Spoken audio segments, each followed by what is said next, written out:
Welcome back. You're watching the 80 Money Show with me, Kavita Thapliyal. We are just a week away from Budget 2023 and expectations are high from the Finance Minister Nirmala Sitharaman to present a pro-growth budget. But what is on India Inc.'s budget list and what are the key challenges and opportunities for India going into this budget? Let's unpack all this with Jinesh Gopani of Axis Mutual Fund. Jinesh, good evening and welcome to the 80 Money Show. And we will definitely dive into details when it comes to an investment portfolio. But then let's start with the budget expectations. How are you analyzing the budget this year and what all can be expected? What are the announcements that you want to hear? Yeah, hi, good evening. I think for us, budget is more of accounting treatment in terms of revenues, expenditure, balance sheet, how the fiscal deficit will move, how the current account deficit is shaping up. So I think for us, it is more about taking call on how the balance sheet of the government is shaping up. I think under this government, if you really see, the government doesn't require only budget day to announce any policy measures, and they have been announcing every now and then. And the more important part is the implementation and the execution of those policies. So I think from budget point of view, I only hope that no negative comes, and so no negative is good for the market. So no negative is positive, I would say. All right, no negative is positive, but then let's focus on the positive that you want to hear, because Jinesh, we also know this is the last full-fledged budget before the general elections, and obviously the government will try and restrict itself. It looks like so far that we won't be hearing too many populist reform announcements. But when we talk about positive announcements, what according to you could be those announcements, or you would want to hear those kind of announcements? I think more important would be to ensure that there is a continuity in terms of reform agenda. There is a continuity in terms of capex story growth, and we don't want a budget which tilts towards populist kind of a measures because of the upcoming election. And we don't think that would happen.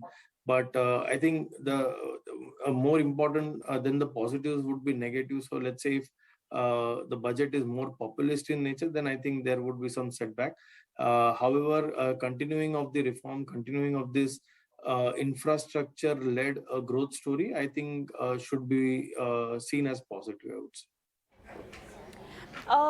Let's talk about FPI's inflows, which has been very volatile, and in fact we've seen a lot of selling now happening since a few quarters. And do you think encouraging the FPI inflows could be on the government's radar, considering that China is reopening and the premium tag that India had might just fade away? Do you think a specific focus should be given over here, or do you think the DIIs are capable enough to take care of the inflows and keep the market on a positive territory?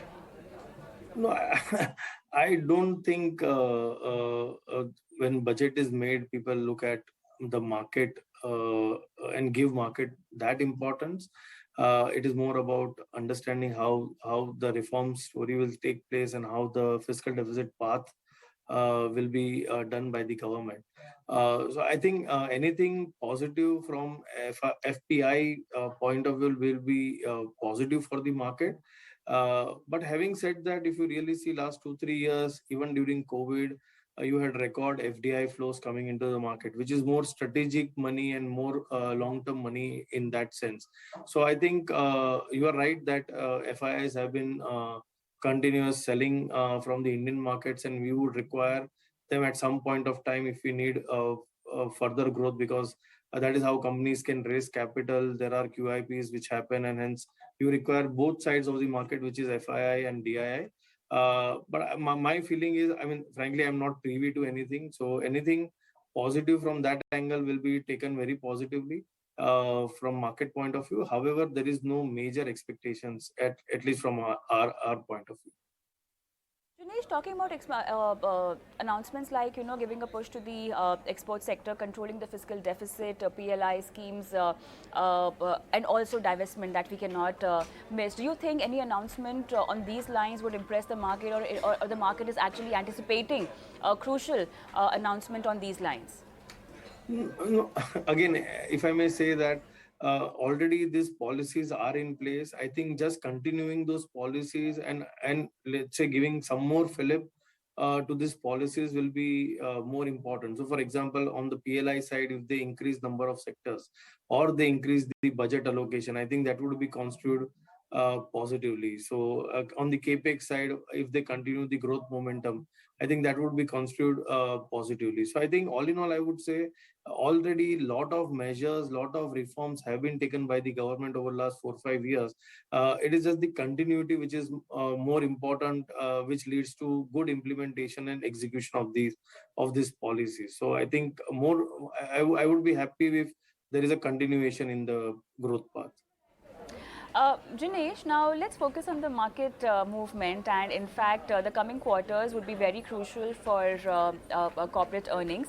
I want to know from you what are the sectors that you are really worried about, and the sectors that even the market is looking for in the coming quarters in terms of results.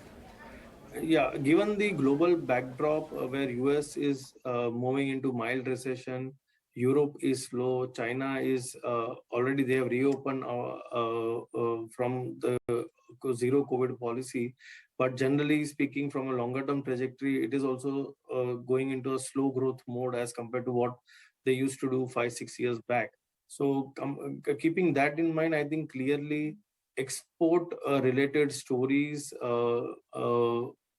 more on the manufacturing side exports, I think that is where we are slightly worried. So, for example, the textile sector or the bulk chemical sector, which had done very well over last 1.5 2 years because of the bunch up of demand and also global supply chain issue, which led to bulk chemical prices going up. I think those areas will see pockets of business weakness. Already in the numbers which have come, you are already witnessing that happening. That because of the global growth slowdown, you will see exports getting hit in some form or the other, and that is more on the manufacturing side, not on the service export side. So that is where we are more cautious, I would say. Jinesh, now talking about an investor's investment portfolio strategy, obviously when you talk about investments, we are looking at a longer term duration. But then considering the kind of volatility we saw in 2022 and now in 2023, what could be an ideal asset allocation strategy? I know a lot depends on your financial goals and the kind of risk appetite you would have as an investor, but how crucial it is to also consider asset classes like gold and real estate and in fact fixed income also if you want to diversify, keeping 2023 in mind. I know you need a longer time horizon and need to be invested and in a disciplined way, but then an ideal asset allocation, keeping all these things in mind?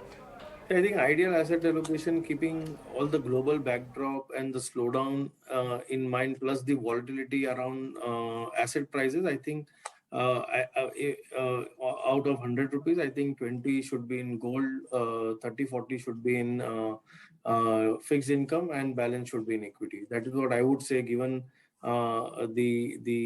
given next 12 months, which are going to be a very very interesting and also volatile 12 months, I would say.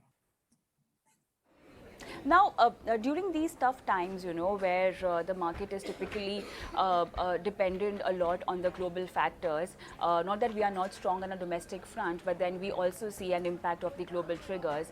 How important it is for you to sit with your team of fund managers and, have strategies that could beat the volatility? What are the things that you as an AMC are focusing on? I think the best what we can do while keeping in mind many factors which impact the different sectors and different companies very differently. I think the way we have articulated our philosophy over last 13 14 years is clearly two three key things which we keep in mind while investing.